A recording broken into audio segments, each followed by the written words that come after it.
Hello out there. Welcome to the 22nd episode of Something Fell. Here to talk about Dave Sims' Cerebus, number 22. Carl, before we get started, you want to talk about your work at all? Sure. My most current book, which is actually out October 20th, is called Pepper, and it's a story about my cat Pepper and her relationship with my other cat Penny, who unfortunately recently passed away. But it's about their journeys about like living inside of our apartment, but then like Pepper is this crazy mystic who takes Penny on some adventures. It's like full of jokes, and yeah, it's also a sequel to Penny, which was just about Penny, and just like living her life as a house cat / like prisoner. So they're like both funny cat books. Who doesn't like a cat book? Not me. Nobody. So yeah, Penny is still in print and available from Chronicle Books, and Pepper again will be out October 20th from Toon Books. Awesome. Okay, and for my part, I make a zine about comics, canon, Eisner nominated and Eisner loser. This is our robbed. Yeah, it's our most recent issue, number 7. Features a nice interview with Rich Tommaso. Canon 8 is imminent. We're wrapping it up. Going to feature a big interview with Seth, amongst others. Also, we just published our first comic, Athena's Keep by David Enos. Kind of a nicely produced mini comic. If you're at all interested in this one, this comic is available at canonzine.bigcartel.com. For all your other Canon needs, canoncomiczine.com has all of our issues that we've worked on. And all right, let's jump into Cerebus here. Right. It's a cool cover. Yes. No doubt a reference to a Marvel comic that we don't know about. Almost certainly. But I like the the purple and the blue. It's very pleasing. Mm-hmm. My only quibble is what's going on with that weird shadow above Cerebus's eye. Like, what is that weird crosshatch like mess? Do you think he has a black eye? Is that a black eye? Okay. I don't know. He does kind of have a black eye in the story. That's true. Okay. So maybe that's what it's supposed to be. In that case, he should have added like some of that purple underneath the crosshatching. That would have made it more clear. Yeah. Because otherwise, it just looks like a weird shadow to me. It's true. Yeah. I'll say one quibble. There's no price. Oh yeah, you're right. Not the first time he's done that, but it's been a while, so they left the price off again. Yeah, good call. I didn't even notice that. Crazy. Yeah, there's a letter in here at the back. A guy who is praising Cerebus up and down and loves it. But I'm going to go ahead and read what he had to say because we're talking about the cover here. Okay. The coloring of your covers is very unappealing in some cases. When you mix black dots with colored dots, the result is often a moire pattern that is very unpleasant to look at. However, the quality of the covers is constantly improving. Please take the black pattern out of the words Cerebus on the cover. Anyway, I think this guy points out maybe some of the problems with some of these early covers and his use of color. Denny jumps in on the defense. Mm-hmm. A note from Denny. I have to come to Dave's defense here. Moires, is that how you pronounce it? Yeah, I mean that's what I thought. It's okay. Moire. Yeah. Right? Yeah. Moires are caused because the angle of the screens to differentiate the 4 colors in the cover have to be at certain exact angles. If they are off by only a few degrees, the result is a moire. So you see, it's no easy thing to do by eye. That's a great explanation for old technology that someone like me wouldn't know about. I would wonder if maybe you would alter how you did your color cover then, if it's such a problem to do by eye, that maybe you would just do flat colors then instead of trying to line up the patterns. Yeah, you would think, but Yeah. Yeah, that is interesting insight to that. And I mean, yeah, it seems like it's. I mean, because a lot of it is off register. You know, like if you look closely, you know, you can see. Mhm. You know, just around like certain. I mean, you probably won't be able to see it on the camera, but you know, like Yeah, around like the top of the snow, I guess, and like yeah. you know, I mean, it's always like a little sloppy. So, but actually, speaking of the snow, I like how I like the little bit of by Elrod's feet, you know, Mhm. like that's just like a nice little touch, you know. You're right. It's a sort of detail he probably wouldn't have done a year before, right? Yeah, yeah, yeah. So, you know, he's obviously growing as an artist, and you know, it's and with that comes, you know, these cool little subtleties, you know. Mm-hmm. Yeah, a lot of these. I know I've nitpicked a bunch of these covers when we've been doing these episodes. A lot of these covers don't. I think as an object in and of themselves, they look a little wonky and off. But I will say, the Cerebus covers look like no other covers. So I bet these really stood out on the stands at the time. Right. Unless, of course, they're, you know, covers. They're like parody covers of comics That's we don't true. know. Yeah.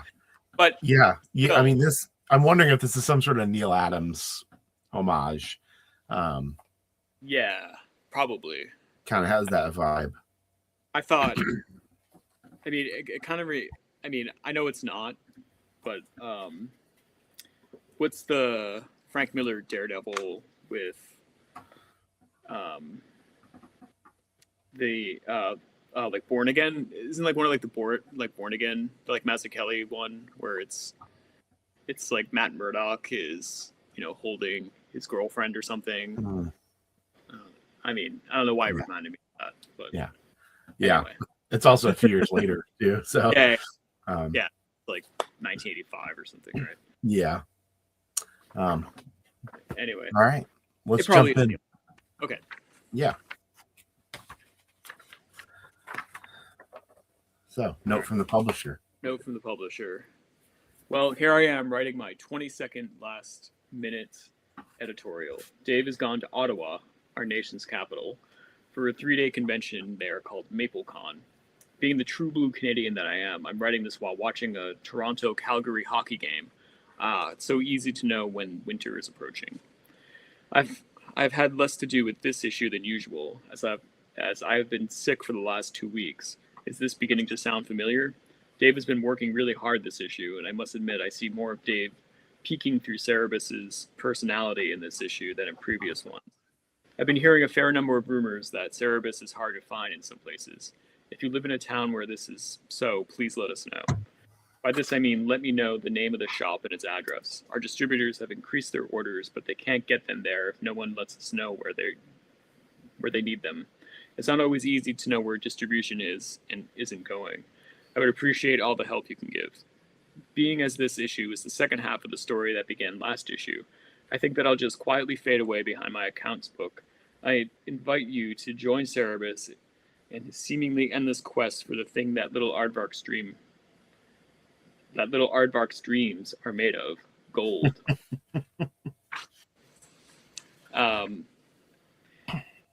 Yeah, MapleCon. I mean, that lasted for a while, didn't it?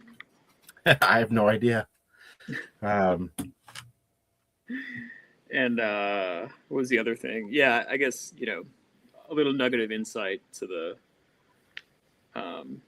like distribution, the ongoing distribution problem. Yeah. So, but early days. Yeah. Interesting though that their distributors have increased their orders. Yeah. So at least they were willing to hold on to issues to be available. Right. Not the case nowadays. No, too true.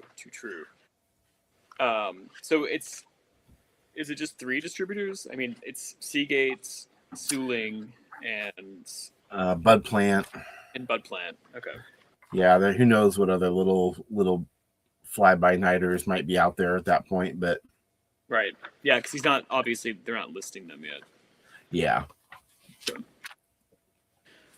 All right. Anyway. All right. Well, the death of Elrod. Yeah. So soon. And as permanent as the usual deaths in comics. Yes. Right. So speaking of Neil Adams, his opening splash, very Adamsy, but also very Eisnerian, especially page 2. When I saw like the bottom part of page 2, I was really struck by how Eisnerian that is, and also just like masterful cartooning. All the facial expressions and and like Dave does this thing that all great cartoonists do, where and it's probably because he's also like a writer artist, but like the like dialogue that's in the balloon like really goes well with the facial expression, especially like on that first of that series of panels on like the bottom left. I mean, or like those 2 panels, I just feel like it's just so perfect. I mean, it's like so often like when I read like a superhero comic that's like written by somebody else, it's just it's the like facial expressions like rarely go like with the dialogue. There's just something like unnatural and like stiff about it. But Dave really just he just understands comics better than like anyone. But yeah, but, you're but right. But it's like one of those things that like you can't teach. It really is like an instinctive thing.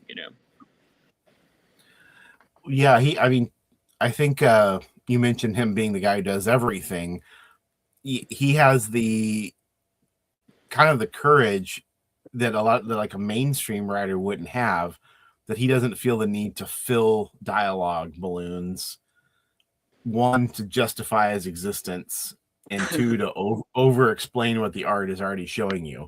Yeah, he'll do sequences of wordless panels. Yeah, and I get it. I mean, like that technique is also for children, because it's like a children's book technique, where the words are explaining the pictures to teach you about the world. Yeah. So but I guess that's what makes comics weird for superhero fans. Yeah. Everybody, adult superhero fans always complain about having to be told the character's name and their powers, all the stuff that like Chris Claremont became famous for, that always having to, I'm Wolverine, I'm the best there is at what I do, these repetitions in every issue. But of course, that was the editorial directive. We're selling these to 10-year-olds, 12-year-olds. They need to. This could be someone's first issue. Exactly. God knows with Cerebus, you get to a point later on where there's no explanations of anything. You just sort of, you're in this guy's head for years at a time, where there's no context for what the fuck's going on. And even this issue is kind of like that too, right? I mean, he gives you a synopsis, but it's not much. And now you're just here with these 2 lunatics in these weird costumes, and but it still works. It does. You don't really need to know everything about it, because the like dialogue is so good and the characters are like funny enough to like just keep it going, and like just the visual storytelling, it just, I mean, okay, let's get into it. But like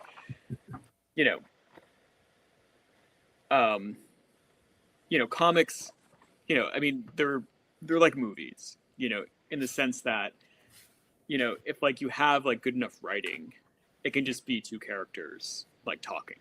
Sure. It's the same. And like this issue is basically that. There's like one little fight scene, but it's mostly just these characters talking, and it's like more compelling than like anything I've read. That's not true. Yeah. But I mean, like thus far. But I mean, it just shows. I mean, Dave's fucking 24 years old. It's like how many 24-year-olds, I mean, especially like nowadays, are able to, make a narrative like this. That's interesting. Yeah. Yeah, the sequence that you point out down here, this sort of, the expressions of Captain Cockroach, he's done this with Cerebus a ton, right? Like every issue has some sort of sequence like this, but doing it with a human being, just kind of even more impressive, and yeah, he has a total cartoon language. He has this giant lantern jaw, he's very Don Simpson here. And of course, like I said, a lot of this, if you were just dropped into reading these pages, you wouldn't know what the hell's going on. But the dialogue carries you through. So even if you had to think about it, you might like think none of this makes any goddamn sense, but it's entertaining and it's not a problem. And kind of, I'm a comics guy, right? I've been reading them for a long time, and I've read a lot of superhero comics in my day. Even though it's not my primary thing anymore, but I will say it took me a minute on this third page to realize what was happening down here at the bottom. So Bunky has been killed by this Hisifi assassin. Allegedly, he's been killed, and now this guy's just beating the snot out of Captain Cockroach, and then his body gets taken over by Elrod, right? Who is Bunky? This all sounds like complete insanity when you try to describe what's going on. It really does. Yeah. So it took me a minute, and then then he starts referring to himself as Dead Albino. And it took me a minute to realize, he's doing Dead Man. Okay. Yeah, and in the Dead Man comics, when Dead Man takes over someone's body, they have this little energy field around them. Okay. Yeah, and like I said, it took me a minute, and I've read a bunch of Dead Man comics, but that's why I thought maybe the cover was a Neil Adams. Maybe this was like a Batman homage or something because the Cerebus' ears. But because Neil Adams was the Dead Man artist for a certain amount of time. Right. And I'm sure, even though that was years before this Cerebus, I'm sure for Dave it was a big thing from when he was younger.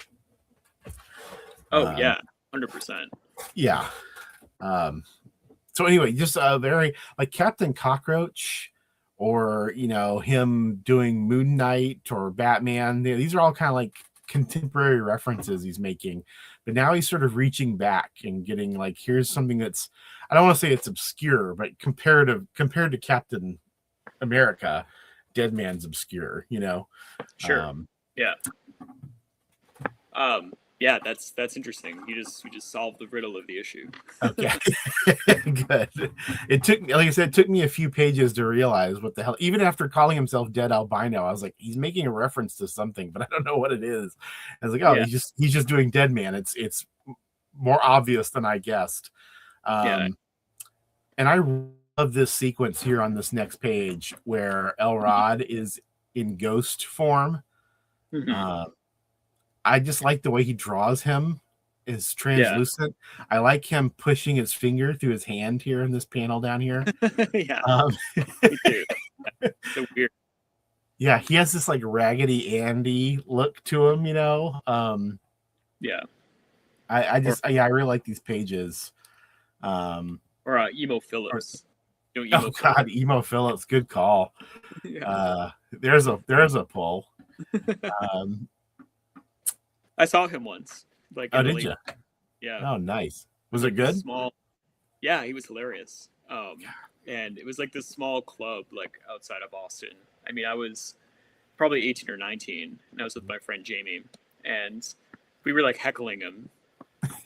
But great because like afterwards, you know, we got a photo with him, and Jamie's girlfriend was there, and like I took the photo of them. It was like Jamie and his girlfriend on either side of Emo, and Emo, like everyone was smiling, but like Jamie's girlfriend had like a low cut top on, and like Emo's eyes were like this. He was like looking at her. Anyway, that's great. Yeah. So, anyway, yeah. So, I like that too. I really like that arm. I feel like it's inked really well. Mm-hmm. And yeah, so right, so Elrod is possessing this hippie. Yeah, Hisifi, I don't know. I can never. Yeah, Hisifi assassin. Right.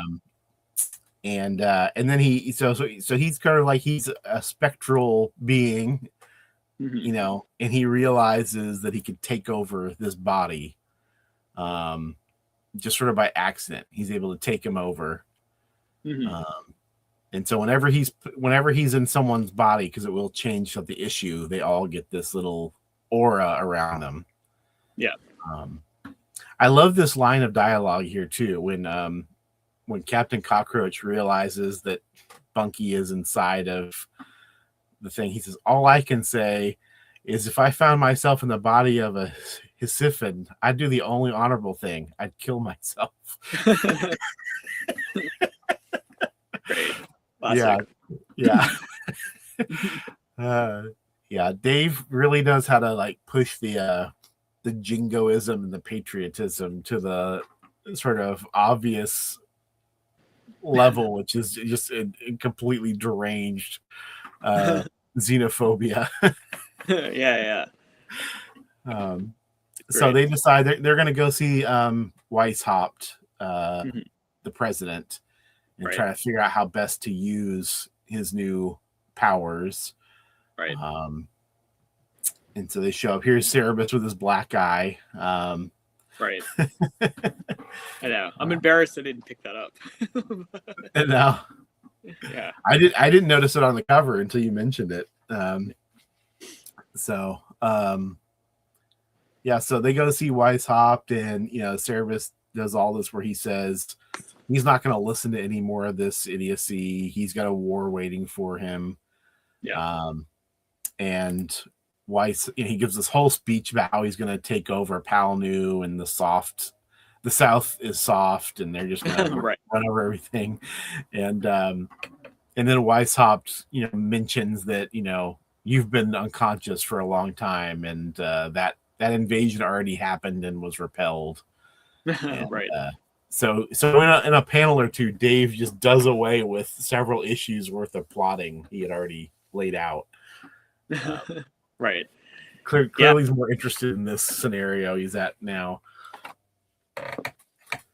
Yeah, that's a good pickup. Like, I didn't think about that. Yeah, that like he has decided to like just change direction, and just make it more about the machinations of like the like political situation in Palnu. Mm-hmm. Yeah. Yeah, like he has this whole speech he gives up here is just one panel with a bunch of dialogue.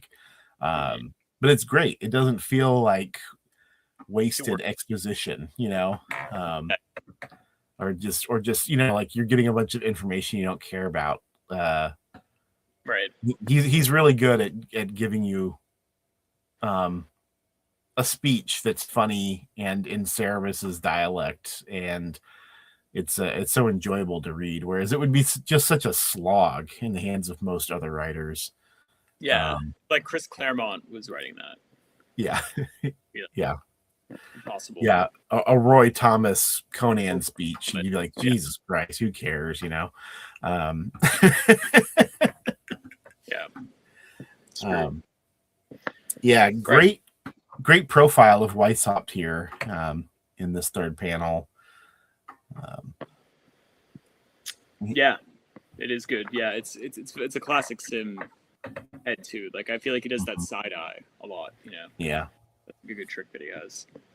Yeah, in just 2 panels earlier, he looks just sort of I don't know, docile and like kind of a doughy older man, and then in now you get this sort of like half sinister but clearly intelligent look on this guy's face. It makes you kind of think this guy has more to him, Right. Yeah. And he does. Yes, he does. I also like these Cerebus heads down here at the bottom, how he has them just floating in black. Yeah. That's a good touch. I know. Yeah. Again, like with the, great use of black. Mm-hmm. I love that top panel on the right hand page. They're all just like sitting, especially like the roach, like and being a good boy. Right. Right. Okay. So they're talking about the plan. Yeah, of course, Captain Cockroach. I think the first order of business should be the execution of any Hissifis present in this room. And then Elrod goes on this where he's spelling out, basically saying, he's mad because he got his ass whipped. Right. Yeah. So anyway, they're gonna face off, and for some reason, Elrod decides to just jump out of the Hissifi's body, and he goes into Cerebus. So he lets the Hissifi assassin beat up Captain Cockroach, but meanwhile, he takes over Cerebus, and then he takes over the president. Right. And then he gets back into the assassin's body after Cockroach has been humbled. Great white silhouette panel of Captain Cockroach on the right hand. Right here. You're right. That's very reminiscent of what Frank Miller would be doing in a couple of years, right? I mean, oh, right. Yeah, totally. He would do this sort of thing in Dark Knight Returns a lot. That's true. Yeah. I mean, Miller must have been reading these Cerebus issues when they came out. I would think so. Yeah. Those panels of like Superman flying as a silhouette, and all you see is the emblem on his chest. Yeah, totally. Yeah, that's good. So Weisshaupt has a whole he now has this whole plan. So we get a couple pages of him just talking to Cerebus here, explaining how Elrod will take over various kind of council members' bodies, and they'll incriminate themselves or kill themselves and resign, and he'll be left as the guy in charge. Like this laughing panel up here. Yeah, me too. I took note of that. Yeah, this is the image I chose as the thumbnail for this video. Oh, cool. So, yeah, great Weisshaupt. Yeah, what a great character.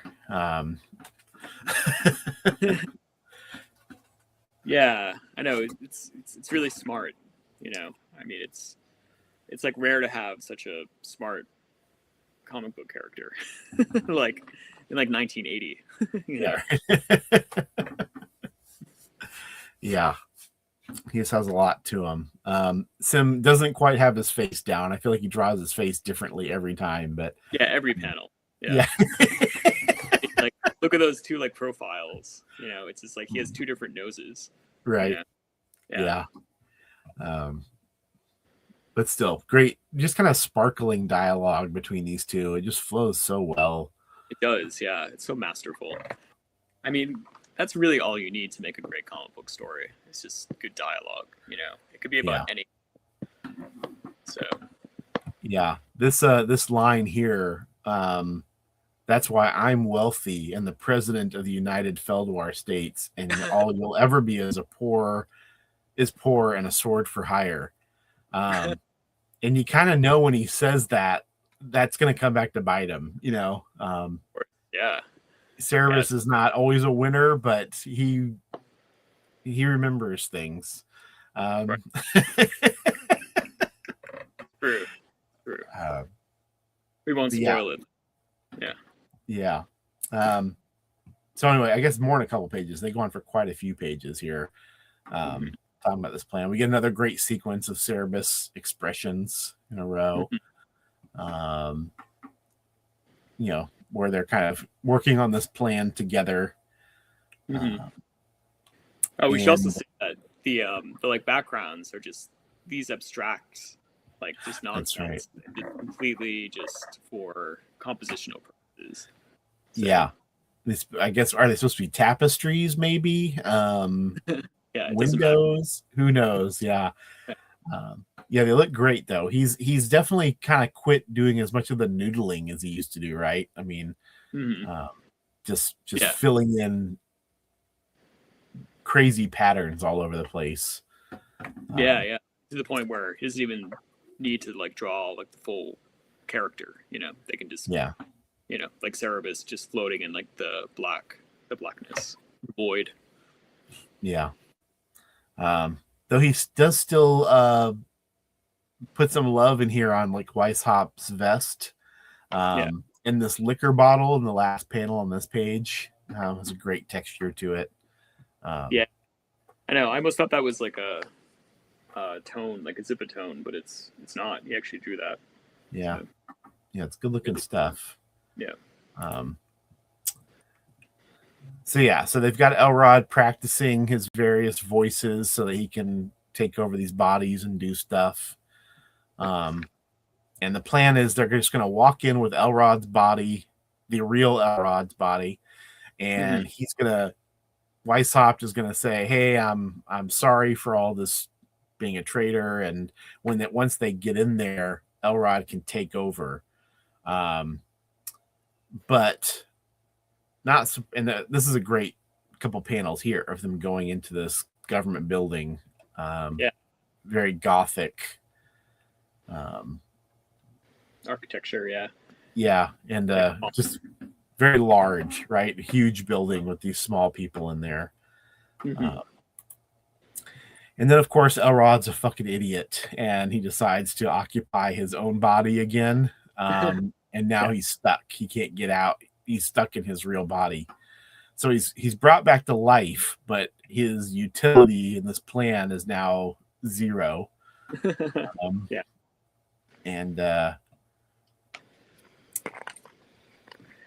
now things lighten up. All these pages get very bright, and we get a bit of we get some action here. Right, so Cerebus throws Elrod at the guard. That's right. Yeah, these are kind of some awkward figures here. Not Sim's best work, I don't think. Those feet. That doesn't really look like running. I mean, it's kind of it's very strange. It's a strange middle panel. Yes. Not to be too nitpicky, but just these figures seem very kind of stiff. Frankly, kind of amateurish compared to what he's been doing recently. And in previous pages. So the previous pages have all been so assured that so now he and Weisshaupt are on the run. They're being pursued by these guards.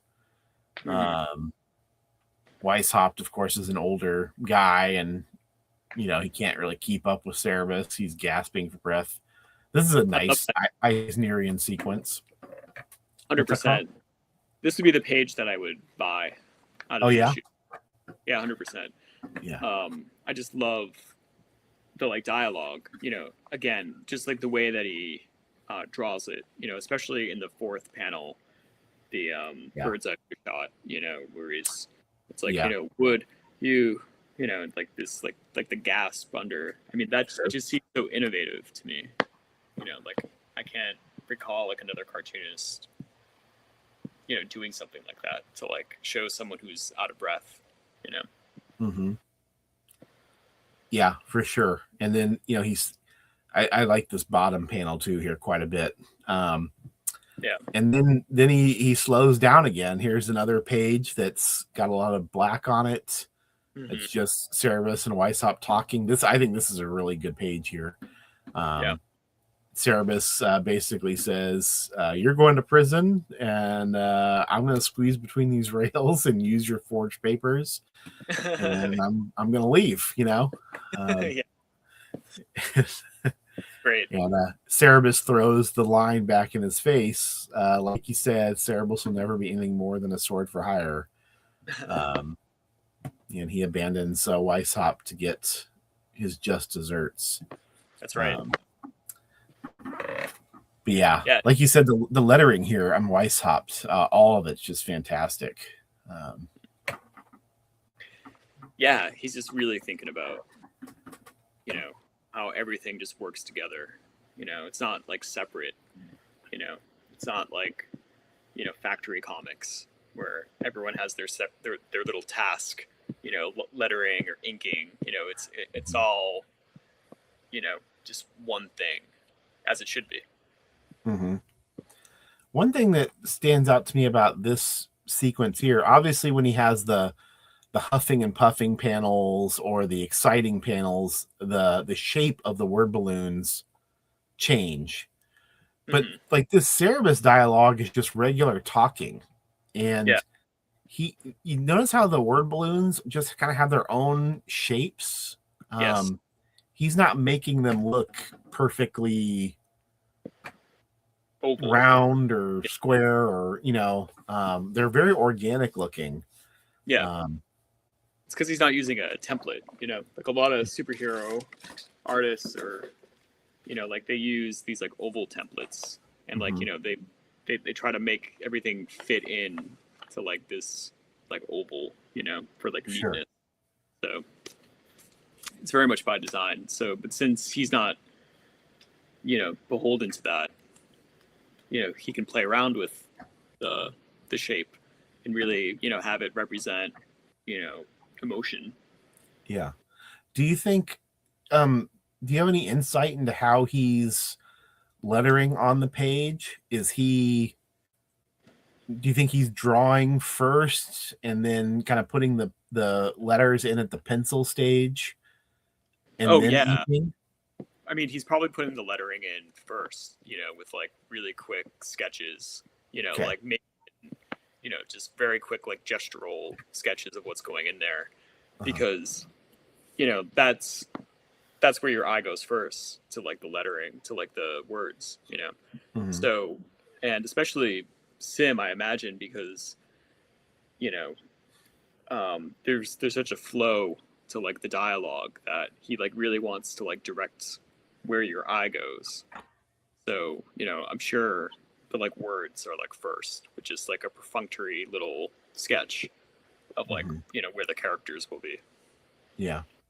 So, and then he'll probably like do the finished lettering first before he even does the penciling. Maybe. Gotcha. I don't know. Yeah.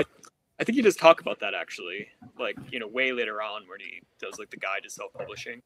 Okay. Like, I seem to remember reading that as a boy, and it was like, a big help, when I was learning how to draw comics. Mm-hmm. Yeah, it's as someone who doesn't make comics himself, it's just kind of fascinating to me how he makes everything of a piece, Well, I mean, like that's like the big like trick is that like, you like need to know. I mean, because like when you're reading something, it's like your eyes always go to the words first. So, like the like lettering like directs everything. So like that's probably like the most important part of like making comics, is making sure that, like wherever the words are, it's like directing you to like the picture and then to like the next panel. So, but that is like the most important thing. I mean, you know, that's why I do like my own work. You know, I always put like the lettering first. Okay. So, yeah. Thank you for talking about that. Yeah, as a guy who goes on to be considered one of the best letterers ever, he's already pretty fucking good, you know. So early on. Well, he's just thinking about it as like a visual element. You know, I mean, I remember I like corresponded with Dave like when my first book, Guilty, the Xeric book came out, and I wish I could remember exactly what he said, but it was like along the lines of you should, you know, you should like draw your words and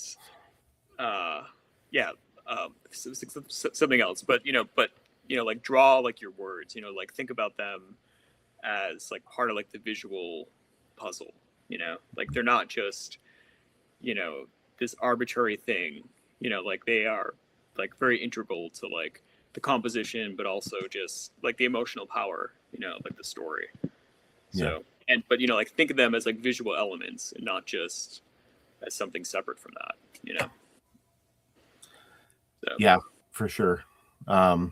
Which is hard to do in an assembly line process, right? I mean, yeah, it's impossible. You know, there's just too many people you have to be in communication with, you know, to like make it happening. So, which is why Marvel and DC is bullshit.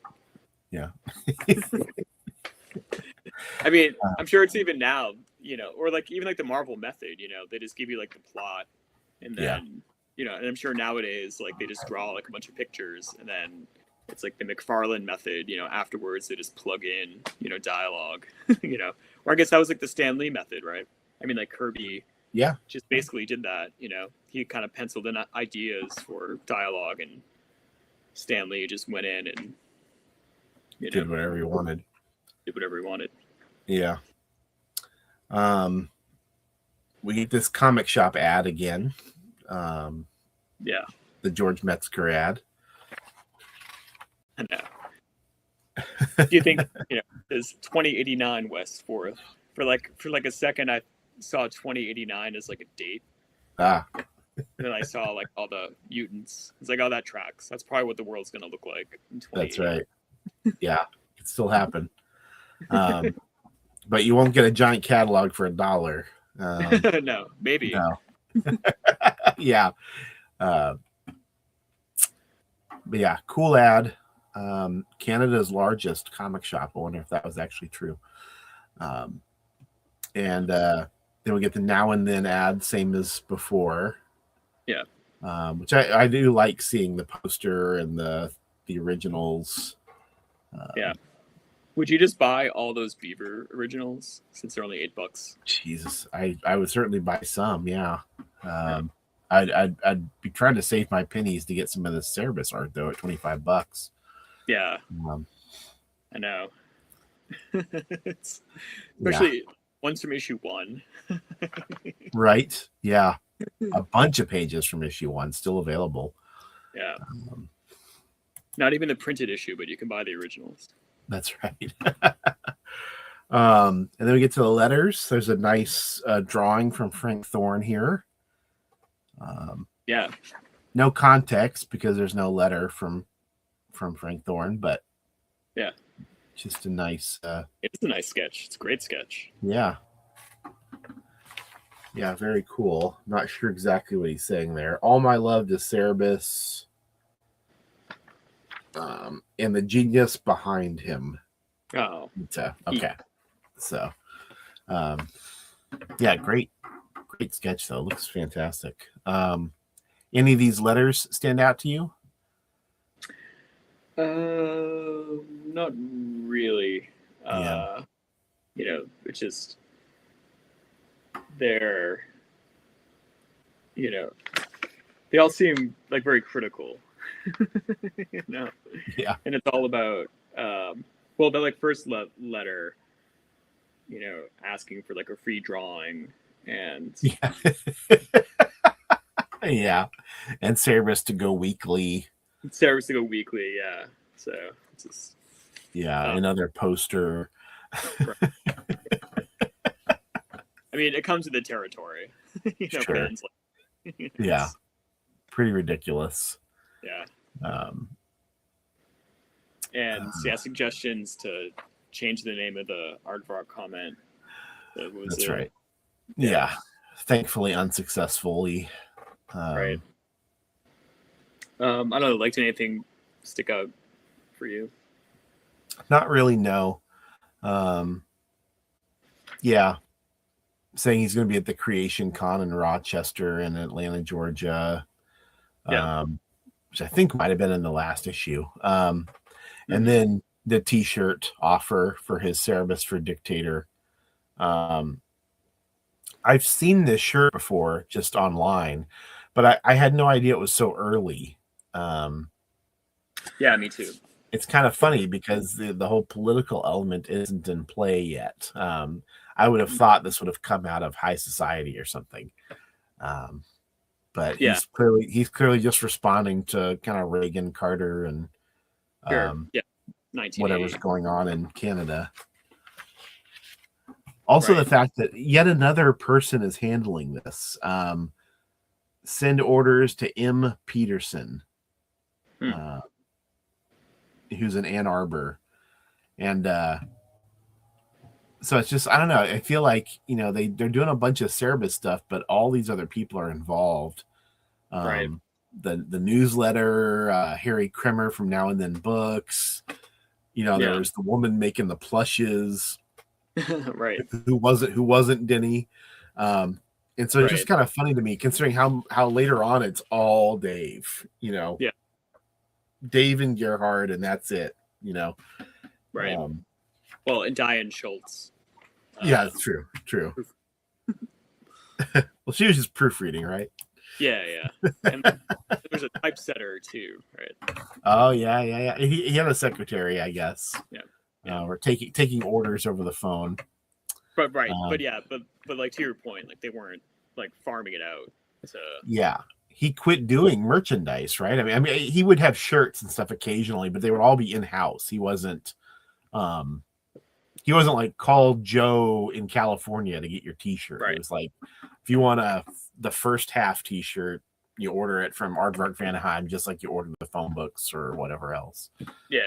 All right. Still an ad for the hologram, and still an ad for Phil Souling's Comic Book Marketplace. Yeah.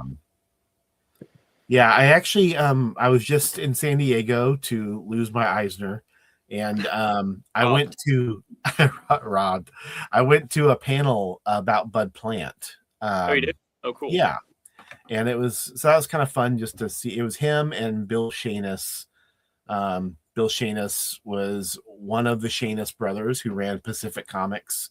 And then after Pacific went under, he went to work for Diamond for, 30, 40 years. I can't remember how long exactly, but a long time. He's been retired from Diamond for a long time, but Bill Shanus recently bought Bud Plant. So they were on a panel together talking about the old days, and Bud Plant did talk about Phil Souling a little bit. And kind of talked about how he had set up the whole system, the whole direct market system that Bud Plant got in on and was the West Coast guy. Originally, Souling was a monopoly. It got broken up.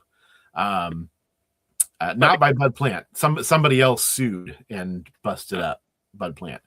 Oh, shit. Yeah, this terrible distributor. I think they were called Urjax New Media, which were described by my boss, Gary Groth, as being total crooks. Like, as they were like kind of mobbed up, sort of, But Bud Plant. Sorry, go ahead, Carl. So like real crooks. I think real crooks, yes. And Bud Plant said, they weren't good guys, but they did break up the system and opened up distribution, which was a good thing. And it allowed it to grow, because under Phil Souling, retailers could only order in certain quantity. There was no credit. Everything was like COD basically. So it was like, there was no growth potential, like stores were having to pay 90 days in advance for things and trying to figure that out, which was almost impossible. Sure.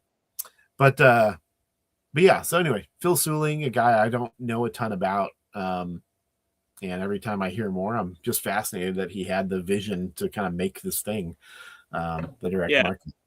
Well, as you know, I'm talking to Dennis Kitchen tomorrow, who did that illustration, and I'm going to ask him about Phil Suling. So that would be great. I would love any nuggets you get. But yeah, seeing him on the back of all these Cerebuses and knowing that he was so instrumental in Cerebus surviving in the beginning. Yeah, I'd love to know anything more we can about the guy. That's why we got to.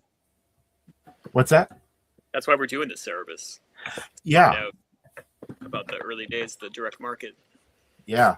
I mean, I'm sure we've talked about it on camera, but the fact that Dave Sim kind of mirrors the birth and growth and the decline of the direct market. It's interesting to see the other figures come in and out of that too. And we'll see a lot more obviously in the pages of Aardvark Comment, but we sure will. Yeah, friend and foe, and sometimes both at the same time. Dave will mix it up with everybody. Great. All right. Well, we'll see everybody again for the next one. That's right. Thanks, everyone. Okay. All right. Thanks, guys.